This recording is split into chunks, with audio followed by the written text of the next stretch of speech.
అసమానతలు కనబడతాయి. అయినా కూడా మేము సర్దుకొని పోతాము.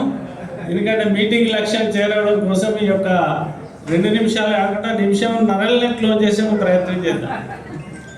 ముఖ్యంగా ఇంతవరకు మాట్లాడిన పెద్దలు మేధావులందరి మాటల్ని ఏకీభవిస్తూనే ఒక సమగ్ర అభివృద్ధి కోసము ప్రభుత్వం వెంటనే ఒక నిపుణులతోని నిష్ణాతులతోని కూడిన ఒక సలహా మండలి వేయాల్సిందిగా మేము ఆల్ ఇండియా ఓబీసీ జాబ్ నుంచి డిమాండ్ చేస్తాం. ఎందుకంటే సీనియర్ ఇంతకుముందు చెప్పినట్టు సలహాదారులను కూడా రాజకీయ నాయకుల నుంచే పెట్టుకున్నారు. ఏ సలహాదారైనా చూడండి మీరు, అంటే అన్ని వాళ్ళే చేస్తే అభివృద్ధి ఎట్లుంటుందో ఇంతసేపు మన మేధావులు మాట్లాడేది మీరు అర్థం చేసుకోండి. కాబట్టి ఆయా రంగాలలో నిష్ణాతులైన వాళ్ళని మేధావులని తీసుకొని ఒక సలహా మండలి వేసుకొని ఒక అభివృద్ధి మండలి వేసుకోవాలి. ఒక సలహా మండలి వేసిన మన మురళి గారి ఆకునూరు మురళి గారి నాయకత్వంలో విద్యా అభివృద్ధి మండలి. నాకున్న సమాచారం ఏంటంటే దానికి రూపాయి అయ్యలేదు. ఏదో ఇక సార్ కాబోతున్నాయి కాబట్టి మళ్ళీ సార్ తిరుగుతాడా అంటే ఇట్లా పేరుకే ఒక రంగానికి ఎవరిని పెట్టేసి పేరుకే ఒక కమిటీ చేసి పేరుకే చేస్తే ఏమవుతుందంటే తెల్లారులైతే మీరు అంటే బాధపడద్దు, ఇక్కడ కాంగ్రెస్ వాళ్ళు ఉన్నా కూడా బాధపడద్దు. తెల్లారులైతే కేసీఆర్ని టీఆర్ఎస్ని తిట్టుడే రాజకీయం అండి. అభివృద్ధి కోసం ఆలోచన లేవా? పొద్దున్న లేతే టీఆర్ఎస్ ఉచ్చులో కాంగ్రెస్ పడతాను. కాబట్టి రాజకీయాల్ని కాసేపు పక్క పెట్టి ఒక సమగ్ర అభివృద్ధి ఎట్లా జరగాలి, ఒక సస్టైనబుల్ డెవలప్మెంట్ అంటారు. అంటే అన్ని ప్రాంతాల్లో ఎట్లా అభివృద్ధి జరగాలి ఈక్వల్గా, అట్లాగే అన్ని వర్గాల అభివృద్ధి ఎట్లా జరగాలి, వ్యవసాయ రంగంలో అభివృద్ధి ఎట్లా జరగాలి, విద్యారంగంలో ఎట్లా అభివృద్ధి జరగాలి, రకరకాల రంగాలలో ఒక సమగ్ర అభివృద్ధి కోసం ఒక సమగ్ర ప్రణాళిక అవసరం ఉంటుంది. తెలంగాణ వస్తే ఇవన్నీ సక్కదిద్దాయని ఆశపడి పోరగాళ్ళందరూ చచ్చిపోయి మా సొంటలందరూ టైం వేస్ట్ చేసుకొని తెలంగాణ చేస్తే వాడు 10 ఏళ్ళు నాశనం చేసిండంటే ఇప్పుడు వచ్చిన 2 ఏళ్ళు కథం చేసిండు, ఏం లెక్కలేదు, పత్రం లేదు.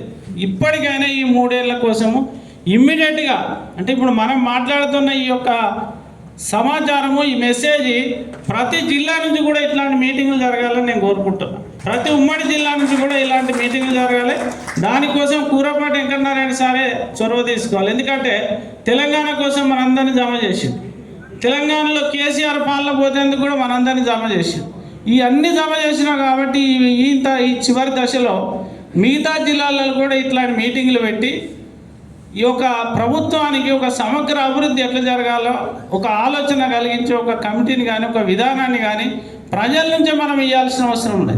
మనం ప్రజలుగా స్పందించకపోతే, ఉద్యమకారులు స్పందించకపోతే ఏం జరుగుతుందంటే ప్రజలకు ఏదో సంక్షేమ పథకాలు ఇచ్చి ఇంతకుముందు రామూర్తి అన్నట్టు ప్రలోభ పెట్టడము, మళ్ళీ అధికారంలోకి రావడం. అంటే ఇప్పుడున్న వాళ్ళు వస్తారా అధికారంలోకి, బీజేపీ వస్తాడా మళ్ళీ కేసీఆర్ వస్తాడో తెలియదు. కానీ ఈ పథకాల ద్వారా అధికారంలోకి రావడం అనే విధానాన్ని ఈ ప్రభుత్వంలోనే దాన్ని మనము అంటే తప్పించాల్సిన అవసరం మన మీదనే ఉంది. ఎందుకంటే ఉద్యమకారులుగా మన మీదనే ఉంటాయి. కాబట్టి ఒక సమగ్రమైన అభివృద్ధి కోసము ఈ సంక్షేమం పేరు మీద పెట్టిన ప్రలోభ పథకాలన్నింటినీ కూడా తగ్గించి ఒక బ్లూ ప్రింట్ తయారు చేసి మనమే ప్రభుత్వానికి ఇవ్వాలని అలా జరిగే ప్రోగ్రాంలో మేము కలిసి ఉంటామని తెలియజేస్తూ ముగిస్తున్నాం. Thank you Narendra. మీరు అన్నట్టుగా ఈ సమగ్ర అభివృద్ధి ప్రణాళిక కావాలని ఈ సభ డిమాండ్ చేస్తున్నది. మీరు అందరూ సపోర్ట్లు కొట్టాలి. Social sector, manufacturing sector, agriculture sector and other sectors కూడా సమానంగా జరగాలి. రాష్ట్రంలోని పాత 10 జిల్లాలు కూడా సమగ్రంగా అభివృద్ధి జరగాలి.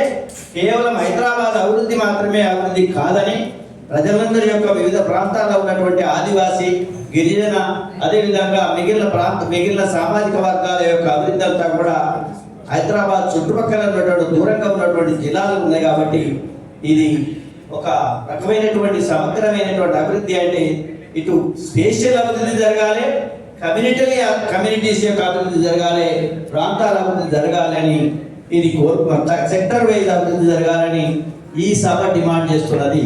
కాబట్టి మనందరం కూడా మాట్లాడినాం. అసలు మాట్లాడాల్సినటువంటి